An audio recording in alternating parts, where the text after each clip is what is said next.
Hello there, I'm Nathalia Melo, your unfiltered fit BFF. Mom of two turned CEO of a fitness empire. Someone who truly understands the struggles of trying to stay fit, sane, and sexy, all while juggling work, life, and motherhood. And this is the Unfiltered Fit Life podcast.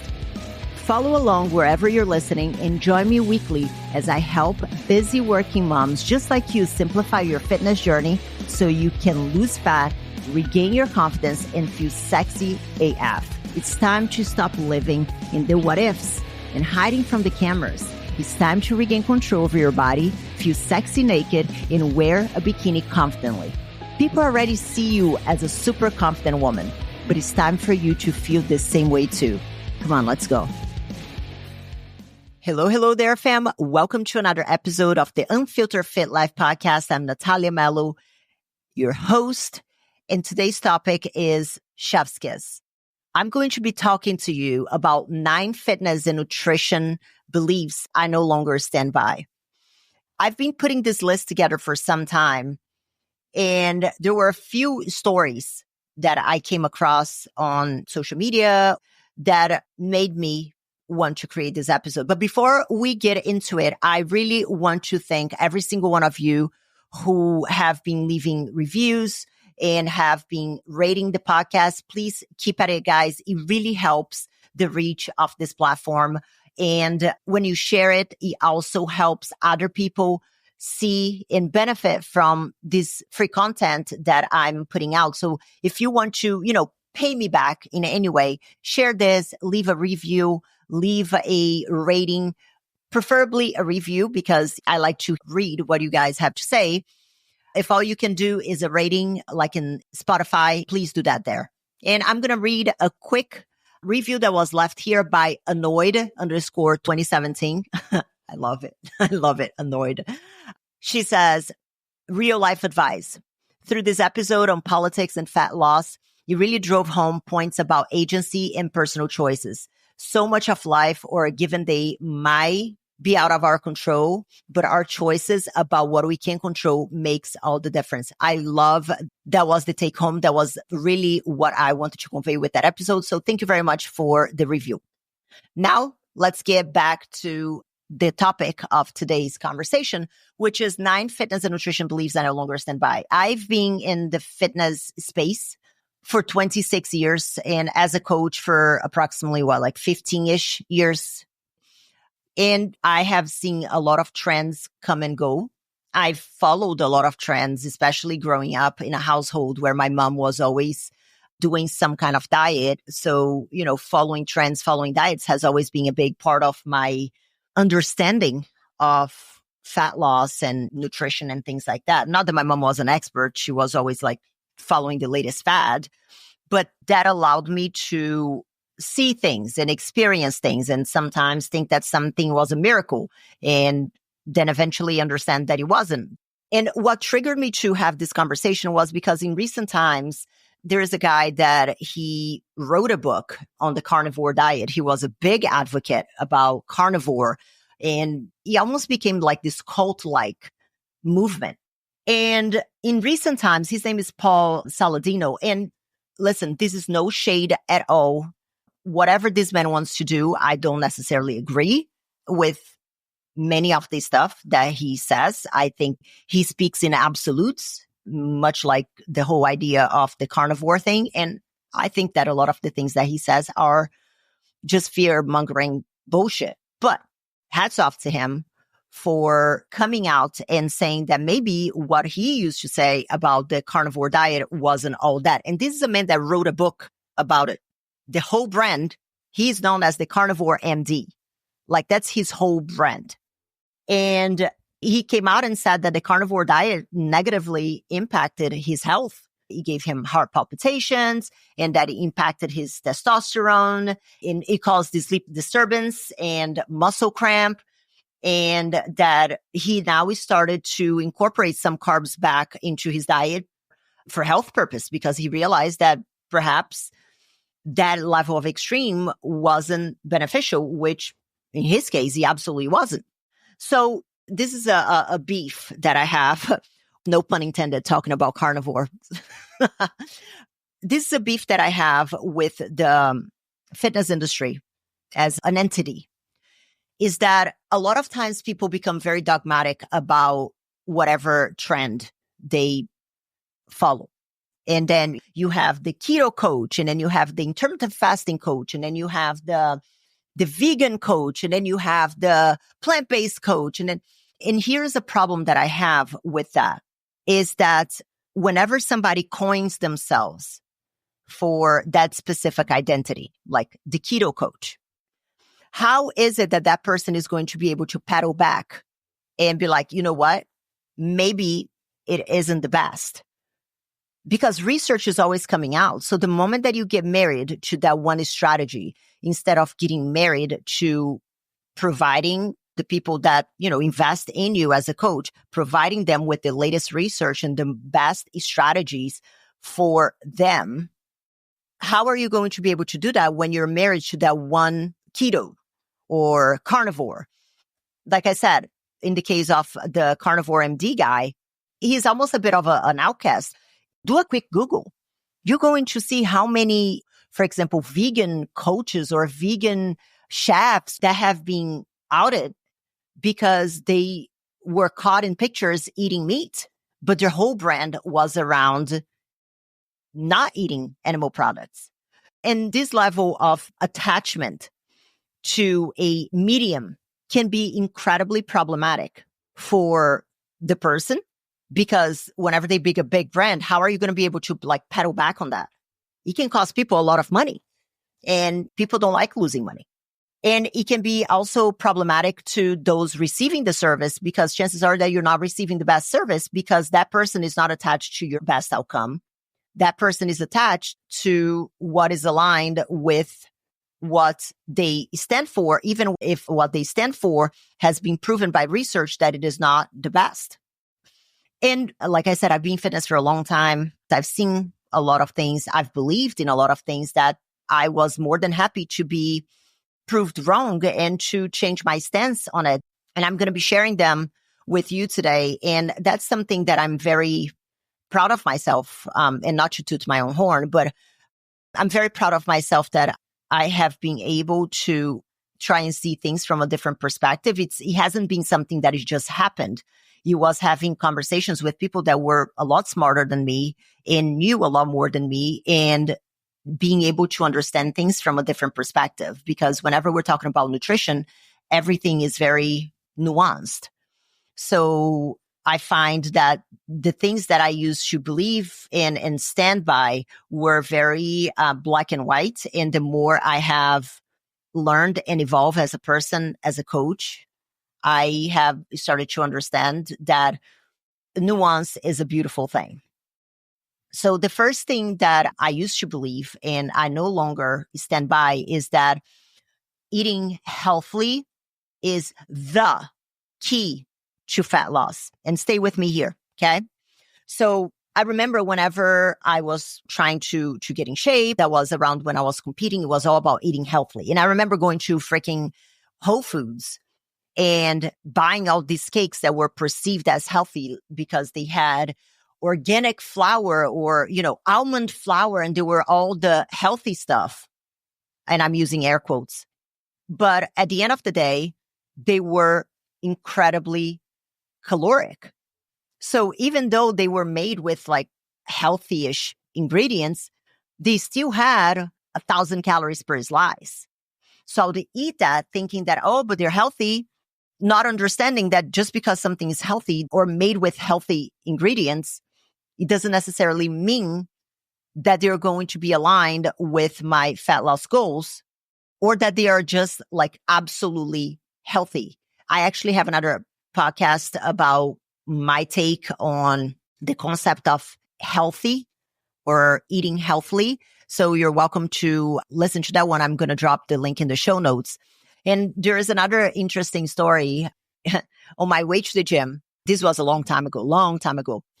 I used to always stop by a store and buy a bag of almonds, huge bag of toasted almonds. Love toasted almonds, delicious. And a cup of coffee. Then I would eat the whole bag of almonds because in my mind, they were healthy. Oh, it's healthy, so I can have all I want and have the coffee And I started gaining weight and I didn't understand. I was like, oh my goodness, but like I'm eating healthily. And that's where a lot of people make a mistake, because whenever I turned around and I looked at the label of that bag of almonds, there were like 2,500 calories just on that big bag of almonds that I was eating. So thinking that just because you're eating healthily, it means that you're going to be able to lose weight, or that if you are significantly overweight, just obsessing over the quote unquote healthy foods and not being cognizant that you also need to pay attention to your caloric intake, it can be counterproductive, because if you're over consuming calories of healthy food and you're already overweight, the health quote unquote benefits of that food that you're over consuming is going to be canceled out by the fact that you are carrying a lot more body fat than you should, which by default is going to impact your health. And listen, I'm not saying that because you're in a caloric deficit, go and have cake for breakfast, lunch, and dinner, because who cares about anything else? Obviously, you do want to make sure that you're eating nutrient-dense foods and things like that. But whenever we're talking about fat loss, there is a lot more nuance than just, I'm going to eat healthily, because you can be eating healthily and still over consuming calories. So that was the first nutrition belief that I no longer stand by, like the obsession with healthy. Second one was more cardio is going to be better for fat loss. For a long time, I had that mentality of like, oh, just do a little bit of extra cardio to quote unquote burn off the food that I had yesterday. Or I ate a little bit more, so I'm going to burn off that food and do like an extra gym session. And the truth is that whenever you look at the numbers, this is basically a waste of time. Because whenever you're looking at the total amount of calories that you burn in a day, about 5% of that is the total amount of calories that you burn from exercise activity.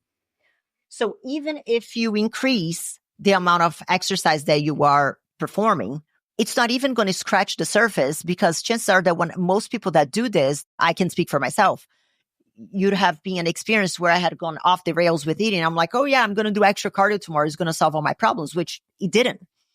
And that was something that was ingrained, especially during my competitive career, whenever I was doing bodybuilding competitions, because every time that my weight wouldn't move, it was always like, oh, let's add more cardio. Let's add more cardio, instead of let's look at the nutrition and see where the compliance is not existing, because it's a lot more manageable to control how many calories you take in than to try to out-exercise those calories, because we don't have accurate data on how many calories you're actually burning with that exercise activity.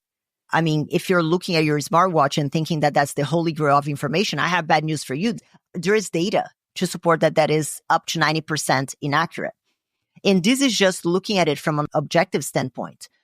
That is not even talking about how problematic this is from a mental health standpoint, where exercise almost stops becoming this thing that you get to do, but it becomes a thing that you have to do to burn off calories. It almost becomes a punishment for the consumption of calories, which can lead to disordered eating behaviors and potentially like eating disorders such as like exercise bulimia, which falls in the category of eating disorders, which is when you're exercising to overcompensate for consumption of calories, but very aggressively.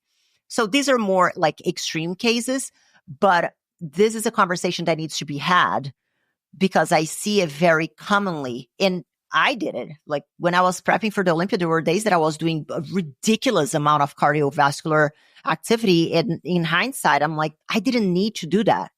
You was just burning the candle on both ends. And I see a lot of people now trying to do this when they barely have like 30 minutes to use the restroom or take a shower. And then they're like, oh yeah, I'm just going to add more cardio. What time? Like you're going to walk on a treadmill in your sleep?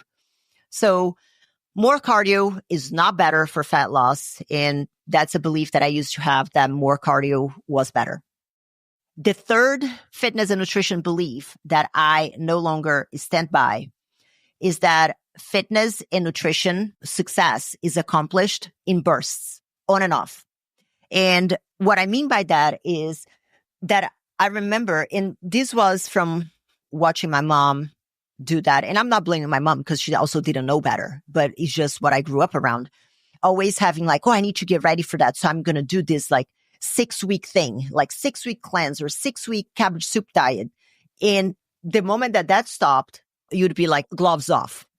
And then you just go off the rails and eat for a family of 25, gain all the way back and more. And then 2 months down the line, you do another quick fix program. I never saw the consistency over time. It was always on and off. And one thing that triggered me, because I always saw that as normal. And I never even thought about questioning that. And it wasn't until my friend used to date this guy. He was a fitness professional and he did a lot of fitness modeling and stuff. And at the time I had just started competing, like I was going out of town eating. And then he looked at me, he's like, what are you doing? I literally looked like a starved child. And I'm like, oh, it's my off season. And he looked at me and I'll never forget. And he said, there is no on and off season to feeling good about how you look and eating according to your goals. And I just brushed it off. I listened to that and I was like, whatever, dick. And with time, especially after I had my kids, that was a big like turning point for me.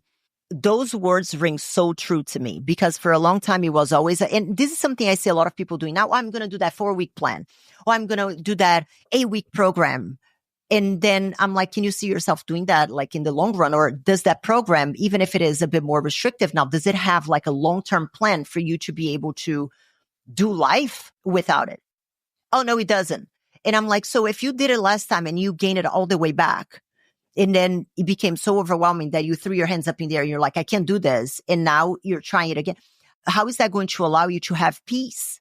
And that was a big mindset shift for me and a belief that stopped aligning with the whole concept of like, oh, I'm going to take a break during the holiday season or take a break because life is busy. And then whenever the kids get back to school, I'm going to sign up for another program that is like a 6-week reset. Like, why are you always resetting? And that's something that I caught myself doing, especially during my competitive career. It was always like bursts of on and off. I'm getting ready for a competition, so it was all in. And in the moment that it was no longer competition, I was half-assing my workouts and eating for a family of 25. And then I didn't understand why I had a fat closet and a skinny closet. That's, slowly when things started to process. So that's the third belief that I no longer stand by, which is that fitness and nutrition success is accomplished in bursts of on and off. Couldn't be farther from the truth. The fourth fitness and nutrition belief that I no longer stand by is that success in fitness and staying consistent is all about more willpower and more motivation. I was speaking with a lady yesterday that if she's listening, I honestly don't care because I felt like I was talking to a crazy person. I spoke with this person about 8-9 months ago and I spoke to her again this time. Nothing has changed, like nothing. I almost felt like I was having the exact same conversation. If anything, it got worse because now she's even more frustrated. And whenever I start asking her questions, she goes, I just need to have more like willpower and I just have to be more motivated. But what she didn't realize is that she was trying to sledgehammer her way into a situation that required maybe a screwdriver. And what I mean by that is that there are many different tools in the toolbox. And you're going to utilize the different tools for the different situations. And this is someone who is navigating a significant life transition. And she's still trying to implement the 2.5-hour workouts and eating out of a Ziploc bag and cutting out carbs in a life stage that is not what she needs. So she's trying to sledgehammer that old strategy that doesn't serve her right now by beating herself up saying that, oh, it's just like motivation and willpower, like you suck if you don't do that, which that's how I used to think, especially as life became busier. And I was like, oh, I just, need to have more motivation. And listen, willpower and motivation is important to get started, but that is not what is going to keep you going. Success in fitness is going to come from consistently showing up to do what you can with the time that you have, which is something that it took me a long time to wrap my head around, because I was like, what's the point going to the gym for like a 30-minute workout? That's fucking ridiculous. But as life got busy, I started to understand that those 30-minute workouts, even if they were mediocre, they kept me aligned with my goals.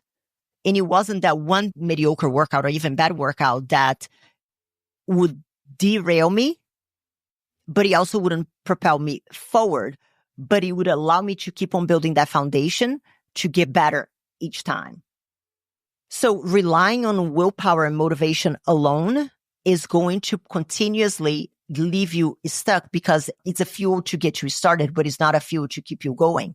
So if you keep on running up a wall, it might be a problem with the strategy that you're using. You're trying to use a sledgehammer, like, oh, it's willpower, motivation, I'm lazy as fuck, in a situation that it doesn't fit.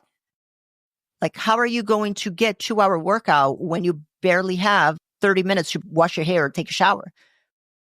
Even if you have all the motivation on the planet, we need to change the plan, not beat yourself up because you are quote unquote calling yourself lazy. So this has been a big shift for me personally also, because I always thought that everything had to be perfect and all in, and without realizing, now I see that that's what kept me stuck in a loop for such a long time, because nothing is always going to be perfect. So the success comes from learning how to navigate the times they're not perfect, and that is only going to come with resilience, discipline, and consistency, not always relying on willpower. The next one, which is going to be the 5th fitness and nutrition belief that I no longer stand by, is that reducing calories is always the absolute answer when it comes to fat loss. And this is going to be a bit of a nuanced answer, because there is a big difference between what you think that you're eating and what you're actually eating. I speak with people and they're like, oh, I'm eating 1,000 calories a day and I'm now losing weight. Maybe I need to eat 800 calories a day. Just because you think that you're eating 1,000 calories a day, it does not necessarily mean that you're eating 1,000 calories a day. Maybe you are tracking it incorrectly. Maybe there are calories coming from different things that you don't even realize. Like it might be a drink that you're having that has additional calories. Maybe you're not properly weighing or tracking your food. So just because you think that you're eating, 1,000 calories, 1,200 calories, which FYI, my 70-year-old probably doesn't eat that little. And thinking that the answer is always, oh, so if 1,000 calories is not working, then maybe we should go down to 800. No, what if the answer here is not to just reduce the calories even more, but is maybe increase a little bit so you are able to also stay consistent over the weekend? Because that's another thing that creates a big discrepancy, is that the person who is saying, oh, I eat 1,000 calories a day, let's assume that they are in fact eating 1,000 calories a day. They're probably just doing that 3 times a week. And then for the other 4 days of the week, they are like, you know what? I've been so good. So I'm just going to reward myself with these additional calories here. And then whenever you look at the big picture, like their weekly caloric intake, it has gone way over what their deficit should be because they're over consuming calories. So before, trying to completely slash your calories and reduce as much as you can, that's always the answer. Let's be objective about how much you're actually eating realistically, and not just for, 2 days or 3 days, but throughout the week. Because if you're following something very accurately and that is very restrictive in calories, and then on the weekends you go to town with it, you're no longer in a calorie deficit if you're going crazy on the weekend. And chances are that you're going to be a lot more likely to binge on the weekend because you're over restricting for the other days. So the answer is not always to just slash the calories. We need to make sure that you're even eating what we think that you're eating. Obviously, whenever we're talking about fat loss, you need to be in a caloric deficit. But what most people think that needs to happen in order to be in a caloric deficit and what is actually necessary are 2 completely different things. And that's something that I struggled with. I'm like, oh, I'm just going to eat less and less and less. And then I would binge. And then I didn't understand why. So that's another thing that I really changed my belief. And I don't stand by that. The answer is not always to just slash the calories is to objectively look about what is going in. Another one, this is controversial. Another fitness and nutrition belief that I no longer stand by is that cheat meal is a must. You know, in my competitive career, there was always the idea of waiting for that day for the cheat meal and blah, blah, blah. And I would hear people saying, like, the idea of cheat meal is ridiculous. And I would go, like, I would get in fights with people. I'm like, no, but you need that, like, caloric intake, blah, blah, blah. The more I start to understand, the more I start to speak with people who are smarter than me, I start to realize that there was a much more nuanced approach to understanding a cheat meal, you know, because even whenever we look at the idea of cheating, imagine that you are in a relationship, obviously a bit different with food, but stay with me here. Imagine that you're always looking for the time that you're going to cheat on that relationship. Do you think that that relationship is healthy if you're always looking for the time where you're going to cheat? Probably not. So why is it that whenever we're looking at a food consumption, you're always looking for that time where you can go crazy, but in the context of like a relationship, you know that something is wrong if that's what you're looking forward to? And here's another thing. What if like, oh, Saturday is my day to have my cheat meal. And you're like, oh, I really want pizza. I'm going to use crazy examples here. And then Saturday comes and you're like, you know what? I don't feel like eating pizza today.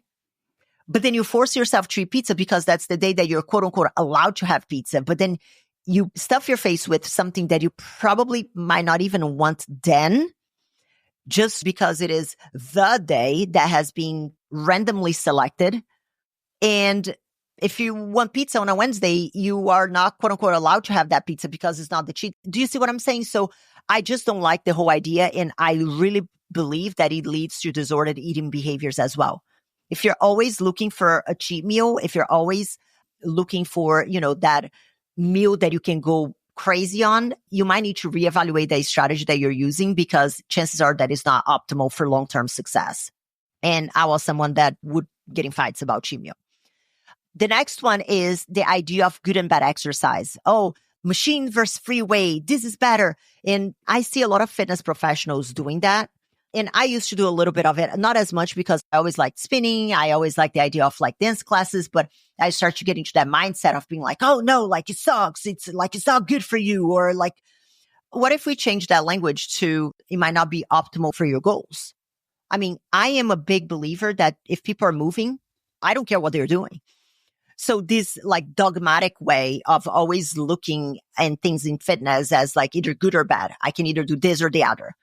I mean, it is all contextual. For example, if I have someone who can only get to the gym 3 times a week and they have like 15 minutes to exercise, in the context of this person, it wouldn't make sense for me to put in their plan a full day of arms workout because it is not going to be the optimum use of that person's time.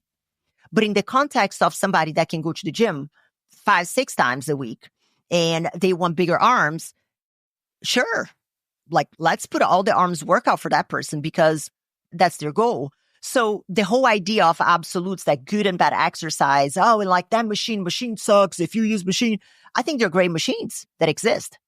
So understanding the nuance and looking at the goal and then reverse engineering from the goal and from the reality should then dictate what's going to be best for that person. There is nothing necessarily inherently bad unless, for example, you have knee problems, unless it is a case of health that you shouldn't be doing specific things. But assuming that you're a healthy individual, the idea of good and bad, it's terrible when it comes to exercise, especially when we have so many people that struggle to just move. I don't care what you do.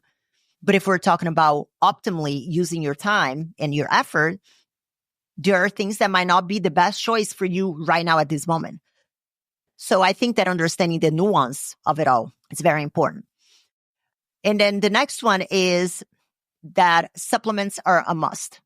I always thought, I bought all these supplements, and I remember in Brazil, I used to finance my supplements, but then my nutrition was shit.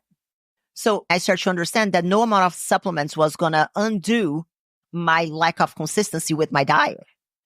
No amount of supplements was going to make up for me not consuming enough protein. But for a long time, I was like, I had so many supplements. I wasted so much time in all these supplements that were not really going to move the needle because I wasn't really being consistent with my training and my nutrition. And that's something that I see a lot with people nowadays, always asking for like the supplements, or coaches pushing a bunch of expensive supplements with people without building that foundation first with the bare minimum, like making sure that you're eating food that aligns with your goals. And then the last one, this is going to be a bit nuanced as well. I'm going to try to be short so I don't keep you here for very long, which is the concept that a coach is only a source of accountability. I used to have a personal trainer and I was like, oh, like he's great accountability. I only go to the gym because my personal trainer is waiting for me here. And this was right before I started competing. I was like, no, train with the coach. Like he's only a great source of accountability. But with time, and as I became a coach, I started to realize that if someone is always relying on a coach for accountability, they are destined to fail because they're always putting that responsibility of them doing the thing that is aligned with their goals on an outside force. In my experience, a coach is a source of information because they are able to see things from a different perspective that you see. Like, are you going to tell me that Simone Biles doesn't know the basics of what she needs to do? Probably, like, yeah. But she still has a coach. Why? Because the coach can see things from a different perspective from her. They're going to be able to bring things to the table. They're going to be able to take her to the next level that she's unlikely to be able to do it herself. She doesn't have a coach for accountability. Do you think Simone Biles has like a cheerleader? Oh my God, so great you're here. Proud of you. No. And that's how I used to look at, having a trainer, having a coach. It's like, oh, they're going to hold me accountable. No, it is my job to hold myself accountable. Is accountability a part of the services provided by a coach? 100%. But if you go into that relationship with the solo expectation that all you need is accountability, you are setting yourself up for failure because you are always putting that control of you succeeding or failing in somebody else's hand. Oh, if my coach doesn't come to the gym, then I don't do my workout. Your coach still has a six-pack and you don't. Like, that does not change that person's lives in any way, shape, and form. It is about you analyzing what is important to you and what is aligned with your goals and utilizing a coach just as that extra push, but it all needs to come from within. So that constant reliance on a trainer or a coach for the accountability piece is something that I used to believe greatly. And as I started to become more mature, and once I became a coach, I started to realize that those people that are constantly relying on a coach for the sole purpose of accountability, what they're looking for is a glorified babysitter, but they are not coachable because they want to keep on doing the thing that it no longer serves them and want to find somebody else to blame for their lack of long-term results. So it is important to understand that, yes, although like accountability is a big part of what a coach does, if what you were doing was working, I mean, you can get accountability on the App Store for like free. There you go. Problem solved. I tried that. That didn't work. Why? Because there is a lot more nuance to it than just relying on an external force for accountability. And this is something that I learned for different areas of life as well.